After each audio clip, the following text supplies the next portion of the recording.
كبر سلام تناكابي تجري هورايزن عبد الله ميبصحكم كبرات فوتوات تخاتلتنا نيس عزت اخ بناي محدشت معبالتات وانا وزينات نقربنا لكم لنا حساب مودات تخاتلنا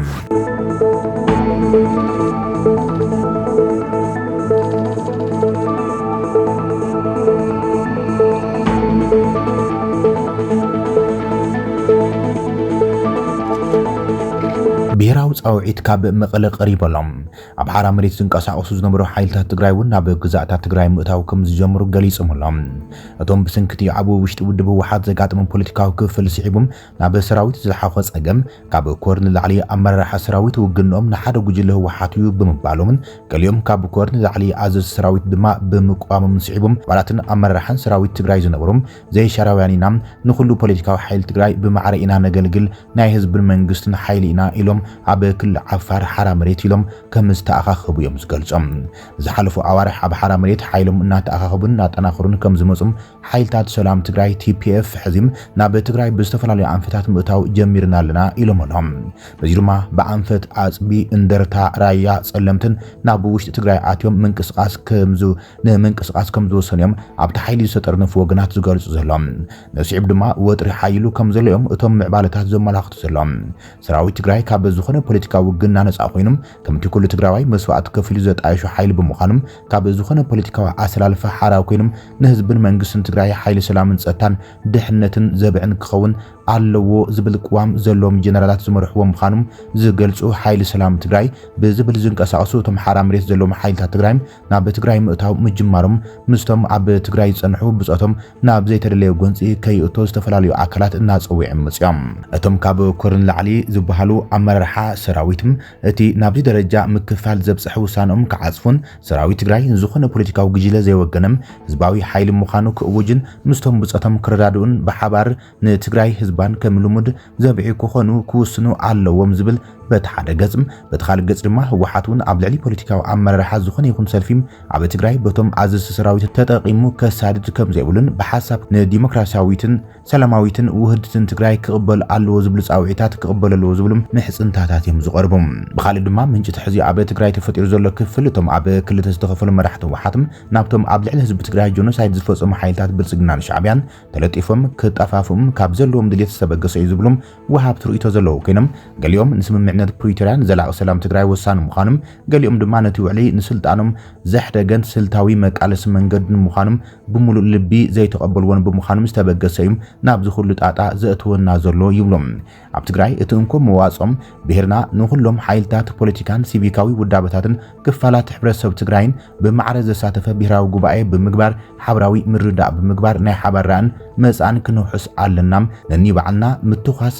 ዝደፋፍኡ ኣካላት ድማ ክእደቡን ዝብል ምሕጽንታታት እዮም ናቀረቡ መጽኦም ነዚ ማዕቢል ዘሎ ሓደገኛ ኩነታት ስዒቡ ድማ ህድኣት ክወርድን ልዝብ ዕድል ክወሃቦን ብሄራዊ ጻውዒት ቀሪበሎም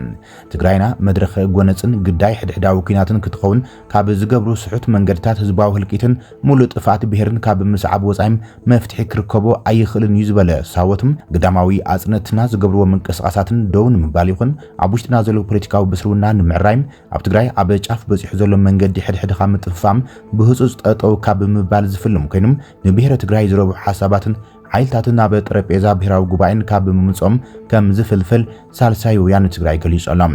ደጊም ኣብ ትግራይ ዝፍጠር ዝኾነ ኩናት ደቂ ብሄረ ትግራይ ዘቤታዊ ዕዮና ክንውግን ካብ ዘይምኻልናን ፖለቲካዊ ድሕረት ዝወልዶን ጥራሕ ዝኸውን ተታሒዙ ዘሎ መንገዲ ጥፋት ብጋኑ ጠጠው ናይ ምባል ሓላፍነት እዩ ዕዮ ሕድሕድ ደቂ ብሄረ ትግራይ ክብል ገሊጾሎም ዝብን ዝርብን ከም ኣማራጽነት ካብ ዝፈንፈነ ፖለቲካዊ ሓይሊ ዝፍልፍል እዚ ሓደገኛ ምዕባለም ፖለቲካ ትግራይ ብቕልጡፍ ናብ ስልጡን ዘተክምለስ ብምግባር ጥራሕ ክሕከም ከም ዝኽእል ብምእማን ቁጽሪ ሓደ ኣጀንዳ ትግራይ ኣብ ምግባር ኩሉ ትግራዋይ ክረባረብ ሳልሳይ ወያነ ትግራይ ጸዊዕሎም ኣብ መንጎ ተጋሩ ዝህሉ ጸገም ካብ ሰላማዊ መንገዲ ወጻይ ብኻልእ መንገዲም ክፍታሕ ከም ዘይኽእል ብምእማን ሕዚ እውን ደጊሙ ናብ ምርዳእ ዝወስድ ዘተ ብህጹጽ ክጅመር ዝጽውዐ እቲ ውድብም ንኹናት ዘትርፍ መንገዲ ሕርያ ኩሎም ፖለቲካዊ ሓይልታት ክኸውን እናተላብዎም ሕድሕድ ዝምልከቱ ኣካላት ድማ ሓላፍነት ብዝስሙዕ መንገዲ ክንቀሳቐሱ ሳወት ሎም መዓልቲ ኣብ ዝረጉሕ መግለጺ ኣመልኪቱ ዘሎም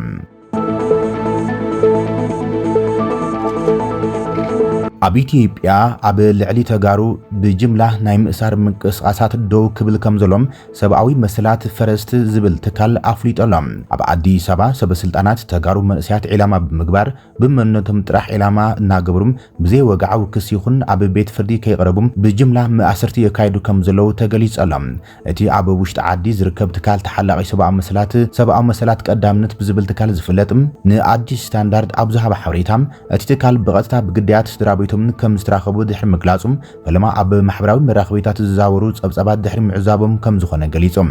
ምስ እሱራት ነበር ብዝገብረ ቃለ ምሕትት ድማ ኣዝዩ ዘተሓሳስብ ቅዲ ከም ዝተቐልቀለ መላኺቱሎም ብመሰረት ሓበሬታ ዋና ዳይሬክተር እቲ ተሓላቂ ሰብኣዊ መሰል ዝኾነ ኣቶ ተስፋኣለም በርሀም ኣብ መላእ ርእሰ ከተማ ኣዲስ አበባ ኣብ ሓይሉ ከባቢታት ኣብ ማእሰር ዝርከቡ ብዙሓት ኣብ ክፍለ ከተማ ኮተቤ ሃና ማርያም ቃሊቲ ንፋስ ስልክ ላፍቶ መርካቶም ኣብ ክፍለ ከተማ ኣዲስ ከተማን ተኽለ ሃይማኖትን ይርከቡ ኢሎም ኣብ ትሕቲ ቀይዲ ፖሊስ ኣትዩ ከም ዝነበረ ዝገለጸ ፍልፍል ሓበሬታ ንኣዲስ ስታንዳርድ ኣብ ዝሃበ ሓበሬታ ፖሊስ መንነቱ ድሕሪ ምፍታሽ ስሙ ኣቡኡ ትግራዋይ ይመስል ድሕሪ ምባሎም ብ21 ሰነ 2017 ኣብ ከባቢ መካነ ሰላም መዋዕለ ህፃናት ፒያሳ ኣብ ትሕቲ ቀይዲ ከም ዝኣተወ ገሊጾም ምስ ካልኦት ተታሒዙ ከም ዝነበረን ገሊኦም ድማ ደጊኦም ካብ መካይኖም ዝተወሰዱን መራሕቲ መካይን ከም ዘለውን ገሊጾም እቲ ትካል ብ30 ሰነ ኣብ ዘውፅኦ ጸብጻብ ናይ ኢትዮጵያ ዜግነት መርትዖ ዘቕረበም ክነሱም ኤርትራዊ ብምዃኑ ተጠርጢሮም ዝተኣሰረ መራሒ ሚኒባስ ሓዊሱም ዝተፈላለዩ ጉዳያት ጠቒሶም እቲ መራሒ መኪና እውን ኣስራሒኡ ጣልቃ ምስእቶም ድሕሪ 5 መዓልታት ከም ዝተፈትሐ እቲ ጉጅለ ተሓላቂ ሰብኣዊ መሰላት ይገልጽ እቲ ተሓላቂ ሰብኣዊ መሰላት ብዙሓት ካብቶም ዝተኣሰሩም ኣብዛ ዓመት ካብ ትግራይ ወጽኦም ዝበሃሉ 56000 መንእስያት እዮም ክብል ብምግላጽ ኣብ ርእሰ ከተማ ኣዲስ አበባ ዝርከቡ ተጋሩ መንእስያት ዝዓበየ ሓደጋ ማእሰርቲ ከም ዘጋጥሞም ጠንቂቖሎም ኣቶ ተስፋኣለም እቲ ማእሰርቲ ውሽጣውን ዓለም ለኻውን ሕጋዊ መዐቀኒታት ዝጥሕስ ብምባል ብዘይ ክሲ ዝተኣሰሩ ብህፁፅ ክፍትሑ ፀዊዖሎም እቲ ብኢደ ወነናዊ ማእሰርቲ ደው ከብልዎን ብሄራዊ መጥቃዕቲ ኣብ ልዕሊ ተጋሩ ከበቅዕን ኣተሓሳሲቦሎም ካብ ኮሚሽን ፖሊስ ኣዲስ አበባ ምላሽ ንምርካብ ዝተገብረ ፈተነታት ከም ዘይሰመረሉ ድማ ኣዲስ ስታንዳርድ ኣመላኺቶሎም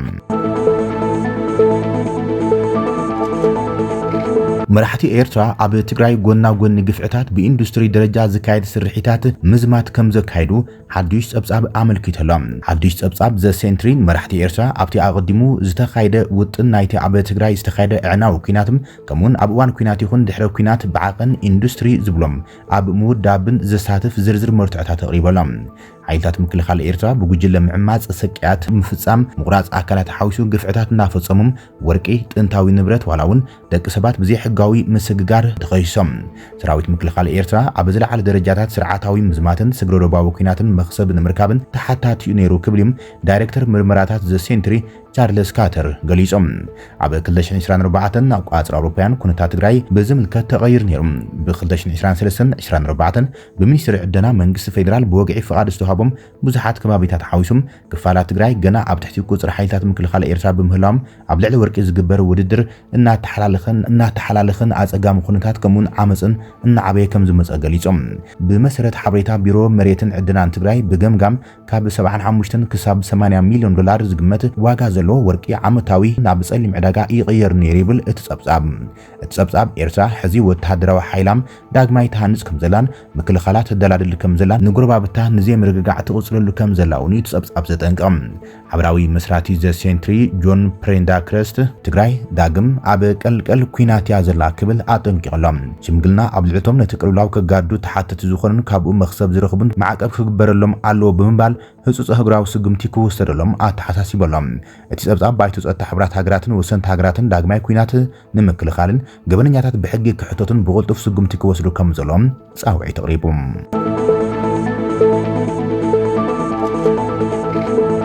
لعلوت مرحت واحد نبر أمونجه واحد نشعبيان زلوا محزنة ركبن بمنجس فيدرال دو كبل علو كبل أوعي تقريبا عبال ما أخلاي كوميتي هزباوي ويانا حرن تجراي نبر ويزرو كيريا إبراهيم أمونجه شعبيان هو واحد نزلوا محزنة نوكينات كم زخون منجس فيدرال ما دو كبل اللون كتبل أوعي تقريبا لام قال عبال نبر اتي ودبن لعلوي أمرها حدوش سلفي بوليتيكا تجراي زخون السمرة بروفيسور كنديا قبل هدمام إلامان محزنة كل يوم أكلات نصر أيكونني برم نبر عبال ኣባል ፖሊት ቢሮ ህወሓት ወይዘሮ ኬርያ ኢብራሂም ብዛዕባ እዚ ምሕዝነት ሩኢታ እንትህብም ንኩናት ዝዓለመ ኪዳን ምዃኑ ንጽር እዩ ትብል